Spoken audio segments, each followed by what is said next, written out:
Hello everyone, welcome back to your own channel study with Alka Kanthwal. आपका channel में बहुत बहुत स्वागत है।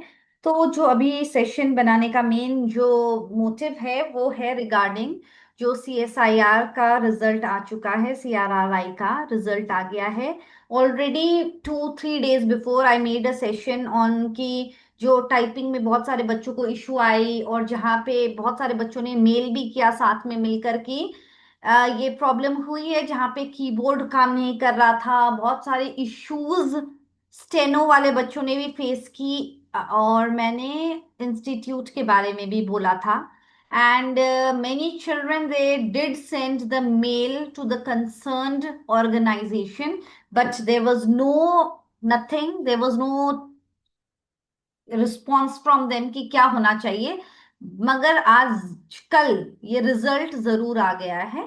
अब रिजल्ट आ गया है तो उसमें जब जनरली जब हम JSA के बारे में रिजल्ट की बात करें तो कट ऑफ तो it was very very high, like 253.98 है फॉर द अनरिजर्व्ड कैटेगरी।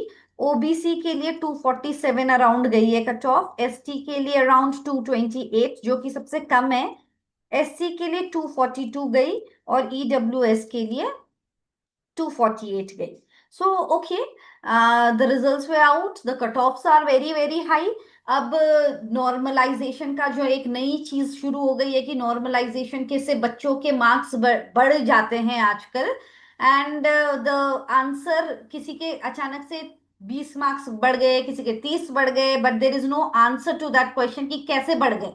ठीक है, जबकि जब बहुत सारी चीजें एक दिन हो सकती हैं तो एक ही दिन में जब एग्जाम हो रहा है तो नॉर्मलाइजेशन का क्या मतलब है? That is the new scam.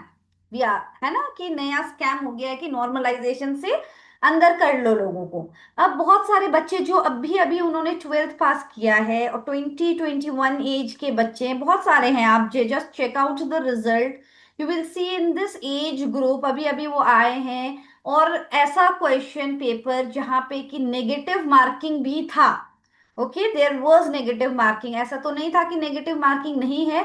और जो कि 296 आउट ऑफ 300 ला पा रहे हैं, तो इन लोगों को तो special, I think they should be called on TV, उनका इंटरव्यू लेना चाहिए कि वाओ, कि in the exam you are able to perform so well that you are scoring such high score, so that thing, ताकि दूसरे लोगों को भी उससे बहुत मिले मोटिवेशन कि हाँ भाई ऐसी लेवल की पढ़ाई होनी चाहिए कि नेगेटिव मार्किंग में भी तुम। ठीक है, the paper, I think the paper was moderate to hard level, it was not from easy to moderate level. And yes, in the name of normalization things are happening, and children जो सच में जो बहुत साल से तैयारी कर रहे होते हैं, it becomes a demotivating factor for them कि ठीक है कोई बात नहीं, आगे के लिए लग जाते हैं। मगर आगे जब दूसरी चीज आती है फिर उसमें वही चीज आ जाती है कि अच्छा कुछ गड़बड़ है, कुछ गड़बड़ है। 1-2 महीने आवाज उठेगी फिर चुप हो जाएंगे, तब तक उन लोगों की ज्वाइनिंग हो जाती है जिनकी होनी है।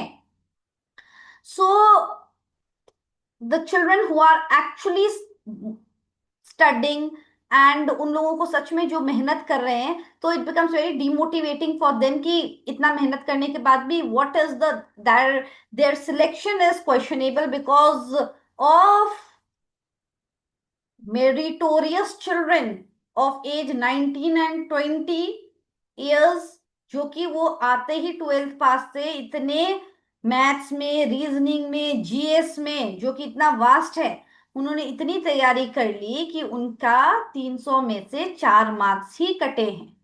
ठीक है, so anyways those who have been selected, congratulations to you all. जिसका टाइपिंग में कीबोर्ड वगैरह के वजह से प्रॉब्लम हुई and there was no action taken, so yes, we should not stop, keep preparing, आगे की तैयारी करते रहो। और ये सब चीजें तो it is a part of the system. So yes, all the very best and stay tuned.